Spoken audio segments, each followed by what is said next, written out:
бүгүнкү айтыла турган тема бул талант. Талант боюнча сүйлөшөбүз. Ал талант деген адамга негизи керектүү нерсе. Таланты бар, нырысы бар деп болбойбу. Мындай, талант деген эмне? Талант деген адамдын бир кандайдыр бир нерсеге болгон жөндөмү болуп эсептелинет. Ал нерсени кантип тапса болот? Ал нерсени табыш үчүн убакыт керек. Убакытты биз туура пайдаланышыбыз керек. Ал боюнча да мурдагы видеолордо айтылган, вообще баардыгы бири бирине байланыштуу меникичи. Анан мындай.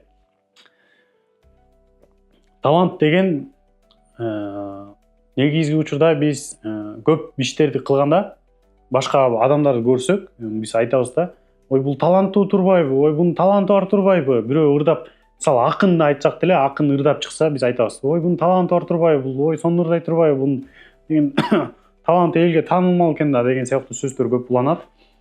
Буга мен кошулбойм. Талант эмес, таланттан мурда дагы биринчи турган нерсе, таланттын үстүндө тура турган нерсе бул аракет. Аракетти биз ошо талантка байлап туруп иштесек, экөө бат көтөрүлөт. Таланты жок деле биз өзүбүз ошол нерсе кызыга турган болсок, биз ошол нерседен өзүбүздү үйрөтүп алсак болот. Ушундай да. Анан кийин мындай айтылат, мисалга учурда акын деле, биз акынды алып сүйлөй турган болсок, азыркы учурда акындар бир нерсеге жетиш үчүн алар деген ошол жана биз айтып атпайлы, ал таланты зор экен деп айтабыз го. Талант биринчиден ооба таланты зор, бирок ошого жетиш үчүн, ошондой деңгээлге жетиш үчүн ал акын канча деген китепти окуп, канча деген ырды жаттап, жана ошондой канча деген сөз байлыкты көтөргөн. Ошондой деңгээлге чейин жетип, анан кийин ал элдин астына чыгып, анан кийин элдин өзүнүн болгон опытын, өзүнүн болгон талантын жыйнап туруп көрсөткөндө биз ой таланттуу турбайбы деп коебуз да. Бул талант эмес, бунун ичинде талант бар, болгондо аракет аябай көп. Биз ойлошубуз керек да ошон үчүн. Бунун таланты бар, бул ошол нерсеге жетти, менин талантым жок, мен ал нерсеге жете албайм деп. Таланты жок. Эгерде кымындай бир талант болсо, ошол нерседен биз бир нерсеге чыгарып алсак болот. Бир кандайдыр бир деңгээлге өзүбүздүн максатыбызга жетсек болот. Ошон үчүн ар бир адам уникалдуу, ар бир адамда өзүнүн ышыгы болот, өзүнүн жөндөмү болот. Ошол нерсени издеп табышыбыз керек. Ал нерсе үчүн бизге убакыт керек. Убакытты туура пайдаланышыбыз керек. Биз өзүбүздү изилдеш керек, өзүбүздү анализ кылышыбыз керек. Эмнеге жагат, эмне жакпайт. Жана ошондой эле. Анан кирер. Анан ошол нерселерди изилдеп чыккандан кийин биз мисалы өзүбүздүн жанагы ойлорум вообще кетип калды го. Кой тур.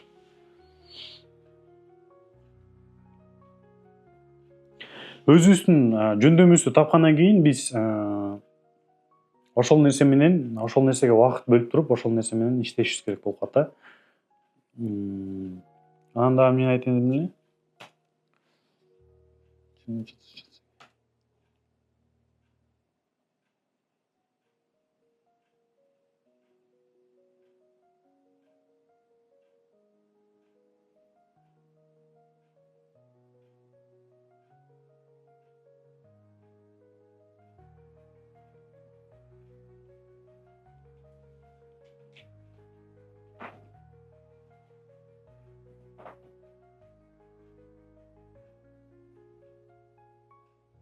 Талант деген эмне?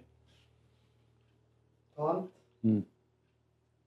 деген ал кишиде өзүндө изначально скрытый нерсе да. Ал жерде микрофон бар, тагынсаң. Тагын. Күйгүзейин. Мерде эки чыгыш керек. Эки волна чыгыш керек. Бир узун болуп турабы? Кыска эки болуп калат. Күйсөң жакшылап болот. Күйөлө экен, күйдү. Көрдүңбү, эки чыгып калды. Күйөсөң күйдүрөм.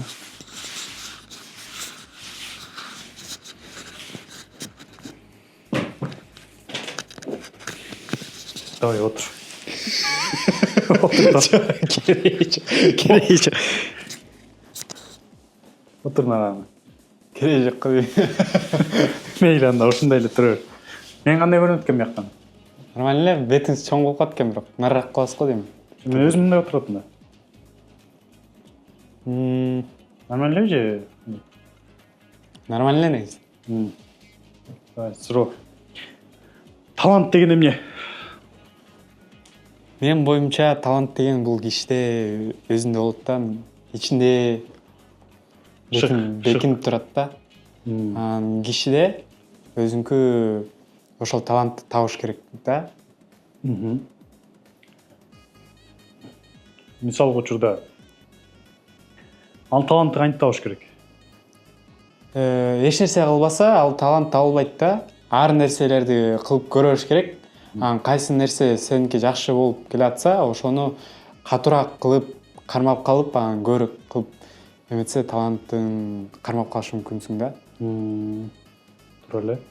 Анан мисалга учурда талантты табыш үчүн эмне тоскоолдуктар кылат? Талантты табыш үчүн ар кандай тоскоолдуктар болушу мүмкүн. Акча маселеси же убакыт маселеси болушу мүмкүн. Убакыт маселеси, туура эле, акча маселеси деле болушу мүмкүн, ооба. Анан дагы эмне тоскоолдук кылат? Эң главный тоскоолдук бар да. Эң главный тоскоолдук ал лень. Ооба. Ал боюнча мен жаңы эле бүгүн 4-5 видео тартып атам го дейм уже. 5-чи видеом болуш керек. Биринчи негизи сонун нерсе таптым да. Жалкоолук аябай тоскоолдук кылат да. Вот дагы бир нерсе бар, тоскоолдук кылат. Ошо жалкоолукка байланыштуу дагы бир нерсе бар да. Анысын оюма келбей жатат. Биздин күнүмдүк кылып жаткан ишибиз талантка тоскоолдук кыла турган ошол нерсе. Ал нерсе кандай? Ал биз мисалы телефон, компьютер, гаджет, ушундай нерселердин баардыгы биздин талантыбыздын өзүбүздүн талантыбызды таап, ошол нерседен алдыга койгон максатыбызга жетүүгө тоскоолдук кыла турган нерсе бул, ошол нерселер да. Мисалы учурда кечинде келесиң да, биз өзү изилдебейсиң да. Кечинде азырынакей сен келдиң, бошсуң, отурсуң. Мен келдим, бошмун, отурум. Если мен азыр телефон чуклап оюн ойноп, же болбосо компьютер чуклап, компьютердин оюн ойноп, же Инстаграмга кирип, Инстаграм деги эле 1-2 саат отуруп коесуң да, билбей каласың кантип отурганын. Ошолордун баардыгы биздин талантыбызга аябай тоскоолдук кыла турган нерселер да. Биринчиден сен мээңди загружать этет, экинчиден талантыңа, өзүңдүн талантыңды табууга тоскоолдук берет. Особенно жана мектеп окуучуларынын тиешелүү да булчу. Биз деген азыркы учурда мен өзүм билем да, эмне кылышым керек. Өзүм призвание, орусча айтканда призвание деп коет го. Өзүмдүкүн билем, эмне кылышым керек, каяка умтулуп баратам. Сен да өзүңө ошондой эле да, өзүңдүкүн билесиң, каяка умтулуп баратасың. Бул нерсе азыркы учурда мектеп окуучуларына аябай керек нерсе да. Ошол үчүн достор силерге айтарым, эң кыла турган ишти ошол жанагы талантты табыш үчүн биринчи жанагы биздин тоскоолдук кылып аткан ишибизди мынакей жаңы эле врачка наркотте отурат, көрсөтүп коеюн десем болбой атат, отур десем. Анан талантты таба турган нерселерди, тоскоолдук кылып аткан нерселердин баарын жок кылып туруп, анан кийин жок кылгандан кийин ошо өзүңөр отуруп туруп, өзүңөрдү анализ кылып иштей баштасаңар, өзүңөр менен өзүңөр ошо убактыңарды өзүңөргө инвестиция кылып иштей баштасаңар, өзүңөрдүн ошо талантыңарды табасыңар, жана өзүңөрдүн кызыкчылыгыңарга байланышкан талантты таап туруп, ошол менен чогуу алдыга максат койсоңор болот. Ошо силер менен Абылай тагай болду. Бул дүйнөдө өткөн